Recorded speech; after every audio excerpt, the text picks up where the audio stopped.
Organism کے طور پر دیکھتے ہیں۔ تو اس نے پوچھا یہ کتنا پرانا ہے، 1.5 ارب سال، 2.5 ارب سال، ٹھیک ہے، 3.5 ارب سال، 4.5 ارب سال۔ تو جواب اس کا کیا ہے؟ 3.5 ارب سال۔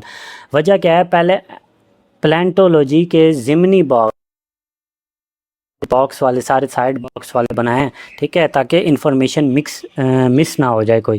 مطابق سب سے پرانا فوزل سائنو بیکٹیریم کا ہے جو تقریباً 3.5 ارب سال پرانا ہے، ٹھیک ہے۔ پلینٹولوجی، اب یہاں پہ اس کی ڈیفینیشن بھی آگے پلینٹولوجی کیا مطلب ہے کہ جو پرانے فوزلز ہوتے ہیں، پرانے مطلب کہ قدیم جو فوزل ہوتے ہیں، ان کا مطالعہ جو ہے، باقیات کا مطالعہ جو ہے وہ پلینٹولوجی کہلاتا ہے، ٹھیک ہے۔ اب سوال نمبر 11 کی طرف آتے چلیں تو وہ کہتا ہے کہ جانداروں کو ان کے مماثلتوں اور اختلافات کی بنیاد پر گروہوں میں تقسیم کرنے والی شاخ کو کیا کہتے ہیں؟ تو ظاہری سی بات ہے ٹیکسونومی کہیں گے، کیونکہ جانداروں کے مماثلتوں اور اختلافات کی بنیاد پر گروہ جو بنتے ہیں وہ ٹیکسا کہلاتے ہیں، اور ان کے مطالعہ جو ہے وہ ٹیکسونومی کہلاتا ہے، ٹھیک ہے۔ درست جواب ٹیکسونومی، جانداروں کی کلاسیفیکیشن اور گروہ بندی کا مطالعہ ٹیکسونومی میں کیا جاتا ہے، ٹھیک ہے۔ بیماریوں، ان کے اسباب اور جسم پر ان کے اثرات کا مطالعہ بائیولوجی کی کس شاخ میں ہوتا ہے؟ ٹھیک ہے، امیونولوجی، پیتھولوجی، فارماکولوجی اور مائکرو بایولوجی، ٹھیک ہے۔ اب دیکھو بیمار مطلب کہ بیماری سے آ رہا ہے کہ جراثیم کوئی بیماری پھیلا آ رہا ہے، ٹھیک ہے، تو جراثیم کو ہم کہتے ہیں انگلش میں پیتھوجن، یا بایولوجی کی زبان میں ہم کہتے ہیں اسے پیتھوجن۔ تو اس کا مطالعہ کیا ہوا ہمارے پاس؟ پیتھولوجی ہوا، ٹھیک ہے۔ وجہ کیا بتائی ہوئی ہے؟ بیماریوں اور ان کے اسباب کے مطالعے کو پیتھولوجی کہتے ہیں، مثلا کینسر میں سیلز کی بے قابو تقسیم کا مطالعہ، ٹھیک ہے۔ اب کیا کہتے ہیں کہ سوال نمبر 13 میں MBBS ڈگری کی مدت کتنے سال ہوتی ہے؟ تو آپ کو نہیں پتہ ہوگا، لیکن پتہ ہونا چاہیے، کیونکہ ہر بچے کا یہی خواب ہوتا ہے 9ویں 10ویں کے اندر کہ میں نے ڈاکٹر ضرور بننا ہے، ٹھیک ہے۔ تو MBBS کی جو ڈگری کی مدت ہوتی ہے وہ 5 سال کی ہوتی ہے، ٹھیک ہے۔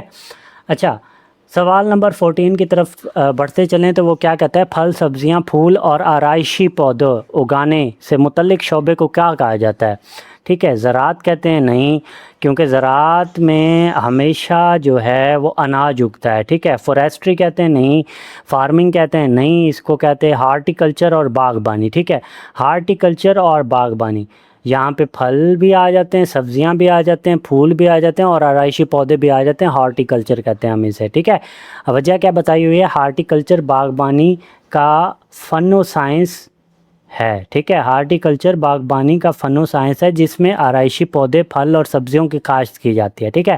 اب دیکھو سوال نمبر 15 کی طرف بڑھتے چلیں۔ کمپیوٹیشنل ٹولز کا استعمال کرتے ہوئے حیاتیاتی ڈیٹا کا تجربہ کرنے والا شعبے کا نام ہے؟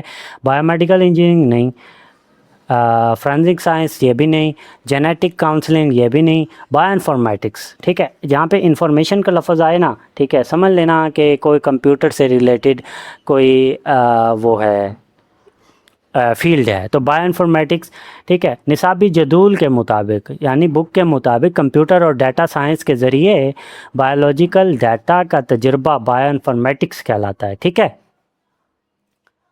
اب سوال نمبر 16 کی طرف بڑھتے چلیں۔ مدرجہ ذیل میں سے کون سی مشاہدات معیاری مشاہدات کے مقابلے میں زیادہ درست اور قابل پیمائش ہوتی ہیں؟ معیاری مشاہدات، ٹھیک ہے، مقداری مشاہدات، فرضی مشاہدات، بصری مشاہدات، ٹھیک ہے۔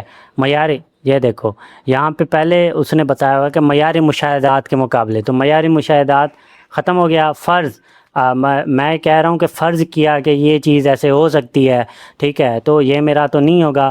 بصری مشاہدات، ٹھیک ہے، یہ بھی نہیں ہو سکتا۔ مقداری، اب میں مقدار کے حساب سے بتا رہا ہوں کہ یہ جو ہے اس مقدار کے مطابق یہ والی چیز جو ہے اس میں یہ فالٹ ہو سکتا ہے یا یہ خرابی ہو سکتی ہے، ٹھیک ہے۔ تو مقداری مشاہدات، جواب نمبر بے جو ہے وہ اس کا درست جواب ہوگا۔ وجہ کیا بتائیے؟ مقداری مشاہدات میں اعداد و شمار شامل ہوتے ہیں اور یہ ناقابل تغیر اور قابل پیمائش ہوتے ہیں، ٹھیک ہے۔ اس کے بعد سائنس جو ہے نا، سائنس ہمیشہ ہی سائنس ثبوت یا اعداد و شمار کے مطابق ثبوت کو اعداد و شمار کو مانتی ہے، ٹھیک ہے. فزیکل جو مطلب کہ اعداد و شمار کے مطابق ہو.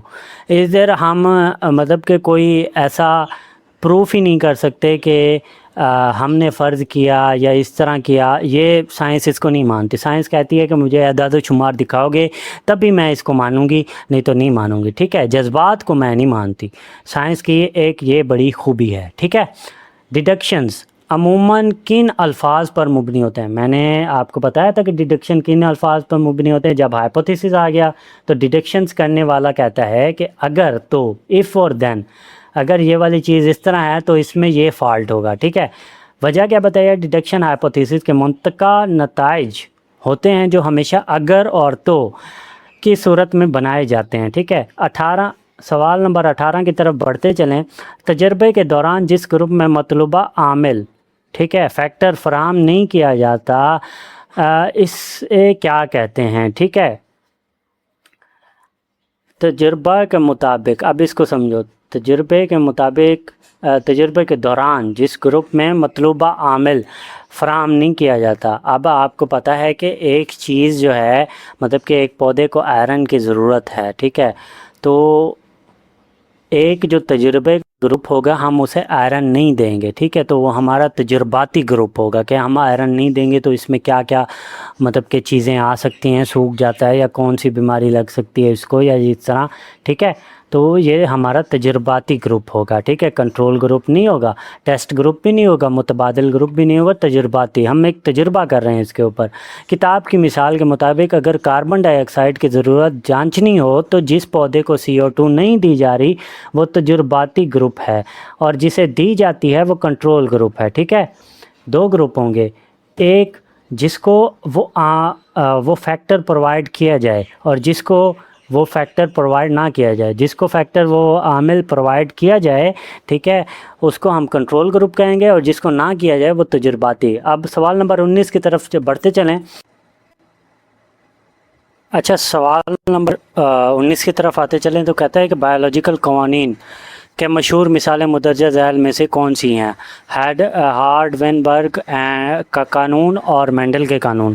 نیوٹن کے قانون، یہ تو فزکس کا ہے، پاسکل کا یہ بھی فزکس کا ہے. الف اور جیم جو ہیں یہ ہیں بایولوجی کے قانون، ٹھیک ہے. تو اس میں مشہور قانون ڈھونڈنے ہیں تو کہہ رہا ہے کہ ہارڈ-وینبرگ اور مینڈل کا قانون بہت ہی مشہور ہیں اس میں، ٹھیک ہے. تو وجہ بھی اس نے بتائی ہوئی ہے. اس کے بعد 20واں جو ہم پڑھ رہے ہیں، 17ویں صدی سے 20ویں صدی تک ملیریا کے علاج کے واحد مؤثر دوا کون سی تھی؟ ٹھیک ہے. تو پینسلین تھی، یہ بھی نہیں تھی. ڈسپرین، انسولین، یہ بھی نہیں. انسولین جو ہے وہ ڈائبیٹک پیشنٹ کے لیے ہوتی ہے. کوئنین یہ والی تھی. اب ہوتا کیا تھا 17ویں صدی میں کہ جو ایک درخت کی چھال تھی، کونا کونا درخت کی نا ایک چھال تھی، ٹھیک ہے، اس کو تیز بخار کے لیے دیا جاتا تھا میڈیسنل طور پہ. تو جیسے ہی ملیریا کی وبا پھیلی تو انہوں نے کہا کہ یہ تو شارٹ ہو رہی ہے کونا کونا کی جو چھال ہے، تو انہوں نے کونین کی چھال دینا شروع کر دی، کیونکہ یہ جو ہے دونوں ایک جیسی ہی تھیں. تو کونین کی چھال جیسے ہی مریضوں کو ملی وہ صحتیاب ہونا شروع ہو گئے. تو کونین جو ہے وہ مطلب کہ ایک ملیریا کا اینٹیڈوٹ بن گیا، ٹھیک ہے. اس کے بعد 1878 میں کس فرانسیسی فوجی مالج نے ملیریا کے مریض کے خون کا مائکروسکوپ سے معائنہ کر کے پلازموڈیم کو دیکھا؟ AFA کنگ لیوران نے کیا تھا، ٹھیک ہے. اگر آپ ایگزامپل کو پڑھ لیں نا اس کی ملیریا والی جو سائنٹیفک میتھڈ کے نیچے دی گئی ہے اس کو یاد کر لیں تو آپ کو ہر ایک شے اس میں سے آ جائے گی، ٹھیک ہے. اس کے بعد 1883 میں کس معالج نے ملیریا کے متعلق 20 مشاہدات کی فہرست تیار کی؟ ٹھیک ہے. تو وہ تھا ہمارے پاس وہ ہمارے پاس تھا AFA کنگ. اس نے 20 مشاہدات دیے تھے، ٹھیک ہے. اس کے بعد رونالڈ روس نے ملیریا رونالڈ روس نے ملیریا میں مبتلا چڑیا کو کس مچھر سے کٹوایا؟ مادہ اینوفیلیز سے، مادہ کیولیکس سے اور ایڈیز سے۔ نر مچھر، یہ ایڈیز تو آیا ہی باہر مطلب کہ بعد میں ہے نا۔ نر مچھر یہ تو کاٹتے ہی نہیں ہیں، کیونکہ زیادہ تر جو ہیں وہ مادہ ہی کاٹتی ہیں، ٹھیک ہے، اپنے بچوں کی دیکھ بھال کے لیے انہیں بلڈ چاہیے ہوتا ہے اور اپنی خوراک کے لیے، ٹھیک ہے۔ تو یہ جو نارمل مچھر تھا مادہ کیولیکس، اس سے کٹوایا تھا، کیونکہ اینوفیلیز تو پہلے ہی ملیریا پھیلا رہا تھا، اب کیولیکس سے کٹوایا تھا۔ تو کیولیکس میں کیا ہوا کہ وہ جو کیولیکس تھا ہمارے پاس وہ بھی اینوفیلیز میں تبدیل ہو گیا، ٹھیک ہے۔ انسانوں میں ملیریا کا پلازموڈیم منتقل کرنے والی مچھر کون سی ہے؟ ٹھیک ہے، مادہ اینوفیلیز مچھر جو ہے وہ انسانوں میں ملیریا پھیلاتی ہے، ٹھیک ہے۔ ایڈیز مچھر کون سی بیماری منتقل کرتی ہے؟ ایڈیز جو ہے وہ ڈینگی بخار منتقل کرتی ہے، ٹھیک ہے۔ اس کے بعد رونالڈ روس نے مچھر کو مار کر اس کے جسم کے کس حصے میں پلازموڈیم؟ مچھر کے پروں میں یہ نہیں ہو سکتا، مچھر کی ٹانگوں میں، مچھر کے دل میں یہ بھی نہیں۔ مچھر کے معدے کی جو لائنز تھی نا، اس میں دیکھا تھا اس نے کہ پلازموڈیم اپنی تعداد بڑھا رہے ہیں، ٹھیک ہے، اور اسے سلائیوری گلینڈ میں لے کے جا رہے ہیں، ٹھیک ہے، جہاں سے وہ سلائیوا خارج کرتا تھا، ٹھیک ہے، خون پینے کے دوران۔ اطالوی بایولوجسٹ، ٹھیک ہے، نے انسانوں پر مچھر کے ذریعے ملیریا کے منتقلی کا کامیاب تجربہ کس سال کیا؟ 1878، 1883، 1898، 1905، ٹھیک ہے۔ 1898 میں انہوں نے یہ کیا تھا کہ سب سے پہلے انسان کو انہوں نے اینوفیلیز مچھر سے کٹوایا تھا، اور اپنے پہلے سائنٹیفک کویسچن کا آنسر مطلب کہ لیا تھا کہ مچھر جو ہیں وہ ملیریا پھیلانے کی اصل وجہ ہیں، ٹھیک ہے۔ تو آپ ان سب چیزوں کو یاد کر لیجئے گا، ان سب نوٹس کو یاد کر لیجئے گا، یہ آپ کے پیپر میں بہت ہی اہم سوالات ہیں، اور یہ ایک سبق کا خلاصہ ہے ایک قسم کا نا، یہ سمجھ لیں کہ یہ سبق کا بہت ہی اچھا سا خلاصہ ہے، ٹھیک ہے۔ اس کو یاد کر لیجئے گا۔ اس کے بعد آپ کو یہ اگر ویڈیو پسند آئی ہے تو لائک کر دیجئے گا، ٹھیک ہے، اور اس کے علاوہ جو ہے اس کو لازمی یاد کیجئے گا، ٹھیک ہے، اس محنت کیجئے گا 9th میں، کیونکہ اچھے نمبر آئیں گے تب ہی آپ 10th میں بیٹھ سکیں گے، نہیں تو نہیں، ٹھیک ہے۔ اس کے بعد مطلب کہ یہاں پہ بیسیکلی میں بتا دوں کہ سپلیاں لگنے کے چانسز بہت زیادہ ہوتے ہیں اگر آپ نان سیریس بیہیویئر رہا آپ کا، تو تب تک کے لیے اللہ